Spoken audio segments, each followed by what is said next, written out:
was for me always when I was a small boy. Of course, you want to be fireman and a policeman. But after a while, for me, I had only one dream: to become a professional football player. Wittek, weer hij. Fenomeen in Europa voor Vitesse. Maximilian Wittek. En die scoort, Wittek. Het wordt Wittek met links en dat is een goede goal zeg. We wrote history and we are so proud of everybody. Wittek stift hem over de keeper heen en scoort. I think it started already in the kindergarten. Yeah, that's why. Therefore, I'm more happy that I could make it. En dan nu Wittek. Ja, ja. Daar is geen kruid tegen gewassen. Heerlijke uithaal. I think I had great 3 years here at Vitesse. I met a lot of people in the club, but also around the club. I learned quite a lot. I learned a few words, or a little bit more than a few words from another language. And yeah, I think I developed myself as a human, and this is what I take out of the 3 years.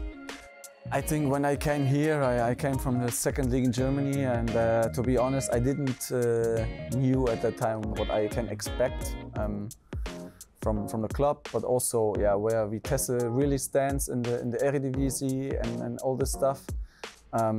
Of course, we had a German sports director with Johannes Spors and a German coach with Thomas Letsch and Jan Visser. So there was a connection from the beginning. But yeah, to be honest, the team made it so easy for me to come in directly. They welcomed me with open arms. I directly felt, it sounds always the same, but I directly felt at home. That it will come to an end like this, that I could fulfill my child wish to go to the Bundesliga. I didn't expect before, but now it's really nice that I could make the step, and I'm really thankful for the time here. Like I said before, I learned really a lot. I developed myself on the pitch also quite a lot, especially in the first 2 years. I think we were really successful. So this is always helpful for a player career. But also the last year, I took really a lot out of it. It was a difficult situation, a lot of changes in and around the club, a lot of surroundings. But yeah, now I'm 28, so I'm in a really good age. Yeah, my role changed. I came as a new guy to the club. I think I left as an adult. I was one of the leaders in the end. And this is also a thing where I look back at it. How did you know that it was time for a change? Do you feel that in your heart, or how did you know? Yeah, I think after the last year it was, how should I say it? It was quite a tough year also, because if you're that successful the first 2 years, we reached almost everything. In the first year we became 4th, we reached the cup final. In the second year we qualified for Europe, we played one of the best seasons in club history. So many highlights also from the games.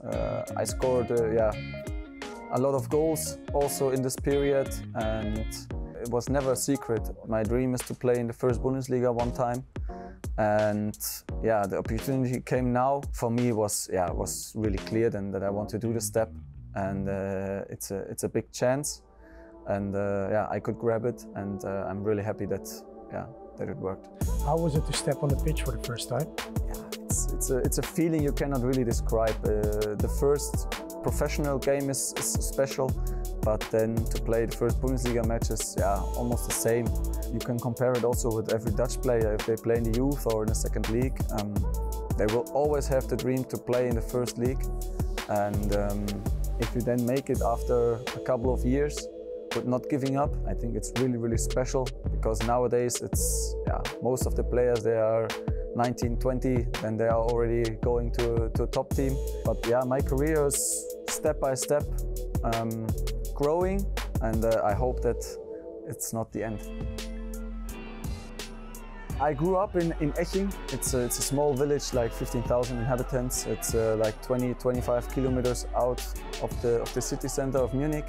Yeah, how I grew up, quite normal, I think. I started between 3 and 4 years old with football in a club. Of course, like almost in every club, the father of a boy was ready to be the coach. And then there were like 20, 25 guys who just ran after a ball. And then after a time, I played 4 years in my home club. And then we had a few tournaments, and then 1860 Munich came up to my parents and also to me and said, yeah, they wanted to have me in the training to see if I'm good enough. And I was quite successful also with my home club already in the region. So we faced Bayern and 1860 Munich quite a lot of times at tournaments. And then I had the training there, and then they were really happy. They were satisfied. So they asked my parents if it could be possible that I join the club, and it's not so easy. I have 2 siblings, a sister and a brother, and then my parents had to drive every day, or almost every day, like 50 kilometers back and forth. So it's also a lot of time what they had to invest, also a lot of money, and therefore I'm really, really thankful also for my parents and my siblings, because without them it wouldn't be possible. And then I played 14 years at 1860. I played from the under 9 till the first team. I had great years there. It will always be my number 1 club. Then I made my debut also there. It's also really special if you do it for your club, let's say it like this. I think the same for Milano. When you go through the whole youth and then you make your first game for your club, it's a special feeling. But then, unfortunately, after 3 years, we relegated to the 3rd league. So my contract was also finished. So I made a step to 𝗩𝗢𝗘𝗘𝗘𝗏. Then I played there 3 years. And then, Vitesse came, and I played 3 years also there. So quite static with the 3 years. And but my childhood was really, really nice. I also went to a school which was combined with the football. And it made it a little bit easier also because you're away with tournaments, with national team and all this stuff. And the teachers, they always took care that if you have a tournament from Friday till Sunday and you came home late, that you don't have an exam on Monday or something. They always took care of it. They were always in touch with the club also. And this is a thing I think is really important for a player also to do your school, but besides also football is very important. And luckily nowadays you have more opportunities besides football with school, or you can study, you can work. But I think the chance with football you only have once in your lifetime. So I stopped in school after the 10th grade, but also with a club. I spoke with them that I want to try now 1 or 2 years to get to the first team, and if I wouldn't make it, then I will find another way. I go back to school or something else. But I was lucky. I made it, and then I could close my chapter school. What did you want to do if you weren't a football player? Oh, difficult question. I always was very, very interested in physiotherapy. I also had sports theory in school, and I was really interested for me. Or otherwise maybe I would work as a construction build installateur, water or something. My father's also, and maybe something like this. Like a company together? Yeah, maybe. But now he's done with work. He's at home. He can relax. He's getting 66. So I think he worked enough in his life, and now he can enjoy the rest. So he can coach you again on the sideline? No. No, but of course my father is the most critical guy beside my wife. Always has a little more feelings also then, but my father is quite critical with me. So he still calls you after a bad game? No, there is a clear rule. I decide if we talk about football or not, and most of the times then I call them, and either I say, okay, now we can talk about football, or last time they were at my new home in Düsseldorf, and it was after the loss against Stuttgart. So I came home and I said, you know what, it's really nice that you're here, but we don't talk about football today. You were saying that you had a lot of highlights, a lot of ups, but what stands out the most? It's difficult. I think it's a really nice moment what I had today also. If you leave a club and you come back and the fans and all the people who work for the club, or yeah, it doesn't matter who was here at the stadium today, welcomed me with open arms. I made a lot of pictures. I was also happy to see a lot of people again, and yeah, then to do also the last round was a special moment. Also when they started to cheer my name, that's nice. That's always a thing you will remember in your life, that you left in a really good way. Was also important for me, and to point out the highlight is really difficult for me, because in the Conference League season we really had a lot of highlights. Are you ready now? Hardschot en binnen. Vitesse heel snel op 1-0. En wat een geweldige goal, weer van Wittek. Wittek ineens doet het. Hij doet het ook. Wittek, weer hij in Europa. 78ste minuut in Gelredome, 24.000 mensen. Yeah, of course we won the game 1-0 and I scored the goal, but I think I need the night to realize that we beat Tottenham.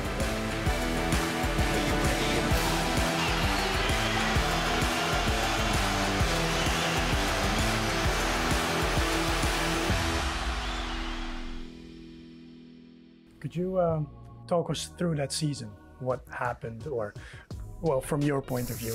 Yeah, it was tough. No, it was nice with the cup final that we reached it. We knew that we will have the possibility to play the Conference League qualification. So we had the first game against the, what was the team? From North Ireland, I think. Dundalk? Dundalk, exactly.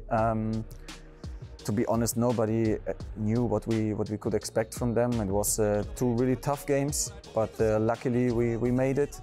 And then of course we forced 𝗔𝗕𝗚𝗘𝗘𝗘𝗥, tough opponent. And yeah, we played 3-3 in Anderlecht. And yeah, then we had a home game. And I think it was after 2 or 3 minutes we had a corner. We played it short. I had the opportunity to shoot. I just shot on goal. It was a little bit deflected. And we started really good in the game. So 1-0 for us. And yeah, then in the second half there was a chip from 𝗩𝗢𝗟𝗚𝗚𝗚𝗏 also. And I could do a volley. And there was a second goal. It was also, I think, the first time I scored 2 goals in the game. And yeah, then we made it. We made it to the group stage. It was unbelievable. The atmosphere in the stadium. You could see it in all the faces from the fans, but also, yeah, coaching staff, all the players. Everybody was so happy that we made it. And I still remember when there was a draw, and we were sitting in Papendal at our meeting room, and yeah, then you saw all the names: Tottenham, AS Rome, Stade Rennes, tough opponents. And yeah, I think everybody knew which group we got. Stade Rennes, Tottenham and NS Mura. And yeah, it was a tough group, but finally also, yeah, with a little bit of luck also, because the Corona situation helped us also a little bit, to be honest. But we also played really, really good games. Yeah, at home we beat Tottenham 1-0. We had a really good game against Stade Rennes. En dan nu Wittek. Ja! Ja! Dat is nog eens uithalen. Daar is geen kruid tegen gewassen. Heerlijke uithaal. We lost unlucky 2-1, but also there we could have minimum a point. In Rennes we played a really good game. Then in Tottenham was also, yeah, a really big highlight game. After 3-0, I think everybody thought, yeah, this will be maybe just a matter of the result. But we came back, and in the end, I think also a really close game. Yeah, then, like I said, with the Corona situation, Tottenham and Stade Rennes, they couldn't play the game. So, yeah, lucky for us, we were second in the group. Then we faced Austria Wien, also tough opponent. Away, yeah, game. I still have it in my head after counter situation we were down. But yeah, we came back as well. And at home also really great game from us. Dit is 𝗎𝗓𝗓 met een goede bal. 𝗔𝗕𝗓𝗓𝗘𝗏, nu blijft de vlag naar beneden. 𝗔𝗕𝗓𝗓𝗘𝗏, 1-0 Vitesse. 𝗎𝗓𝗓 heeft het gezien, dat is weer een goede bal van 𝗎𝗓𝗓. Dit is weer een goal voor Vitesse. 𝗓𝗓𝗓𝗓𝗓 strooit met basis. Het is afgelopen. Vitesse gaat door in de Conference League. En dat leidt. Came also through the next stage. And then yeah, came AS Rome.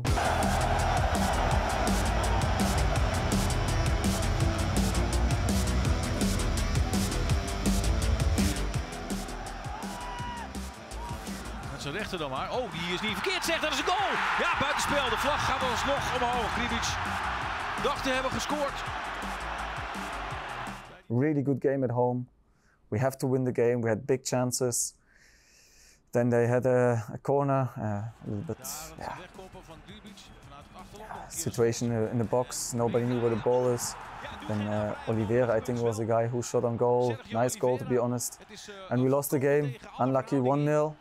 So we knew, okay, we have to give everything in Italy. Played a good game there as well, to be honest. Long time 0-0, tough game. Teams of José Mourinho, I think everybody knows, they can defend like hell. They had a lot of experienced guys in the team also. But also there, yeah, I don't want to say, but in the Conference League it was quite a situation. We had a few times with 𝗓𝗓𝗓𝗓𝗓𝗓 on the side, chipping the ball inside, and volley of mine, and then yeah, 1-1, 1-0, and then we were on a 1-1 in total. But then yeah, last minute of the game was really sad. Was a cross, and to be honest, I didn't expect the ball to bounce. I lost the guy in the back. He passed it in the middle, and then 𝗩𝗢𝗟𝗚𝗡𝗘𝗏 had it in, and yeah, this killed us. So we went out of the Conference League, but yeah, everybody was just proud. If I look back at this season, this will be always a highlight season. That's the shirt. Yeah. Yeah. This logo was nice. Always this anthem before the game. And also your nickname, Mr. Conference League. Yeah. Do you like that nickname, or? Yeah, in the beginning, I thought, what the fuck? Why? It's yeah. Of course, it's nice, but if you hear it too often, it's not annoying. But I don't want to be somebody special or something.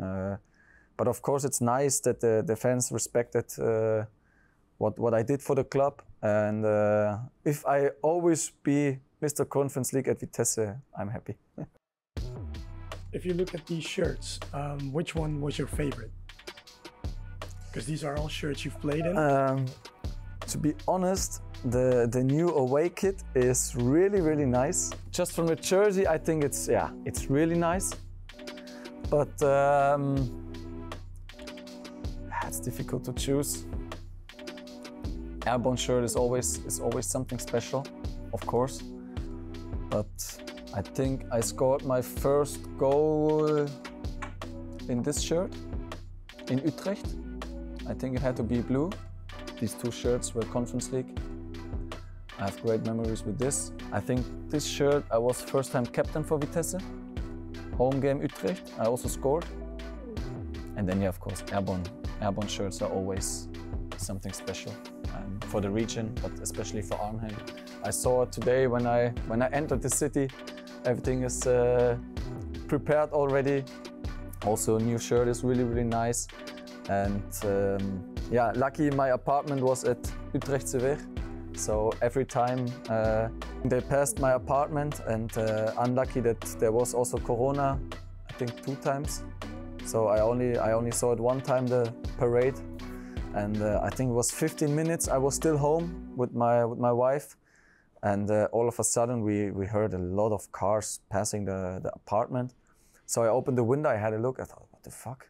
And there was like 15 minutes, only military cars passing the apartment, and yeah, then I knew, okay, this will be something special today.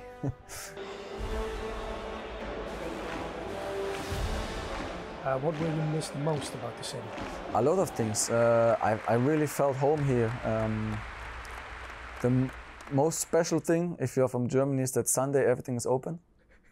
So this will be a big change also, that you have to think, okay, Sunday, you cannot do a lot. No, but just the city itself, it's not too big, but I think you have everything important in the city. Really, really nice restaurants, cafes. You also have the river directly. So yeah, quality-wise, it's really nice to live in Arnhem. And yeah, will be a part of my life I will never forget. You've met a lot of people. We're very close to 𝗔𝗕𝗢𝗘𝗘𝗘𝗥, very close to Matus.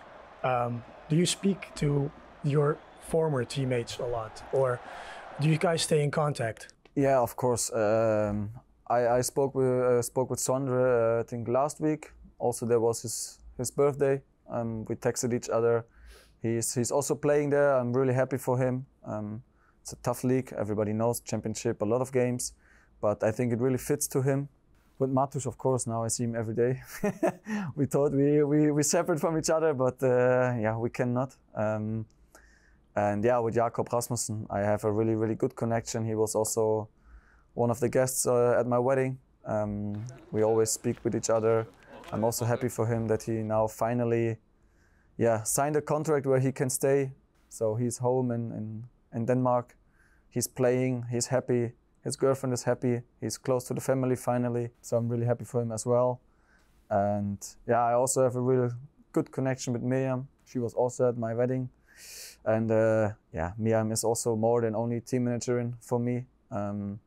She was always there from the beginning. My first day in Arnhem, when I didn't sign the contract yet, I was with her. We had a really good connection from the beginning. Also besides football, she was always there. She always helped me out. And yeah, to be honest, Vitesse is, or can be really, really thankful to have her, because to all of us, doesn't matter staff or players, she's like a mother. She takes care of everything. She has a really big heart. And yeah, I also want to say big thank you to Miriam. And I will also miss her a lot, but yeah, I already told her she's always welcome at my new home. And I also will be connected with her. My final question, could you say goodbye to the fans in Dutch? Ja, of course. Supporters bedankt. Ik was heel blij met mijn 3 jaar hier. Het was een heel belangrijke tijd voor mij. Ja, jullie support was outstanding voor mij. Ook vandaag. Ja, grote bedankt en tot ziens.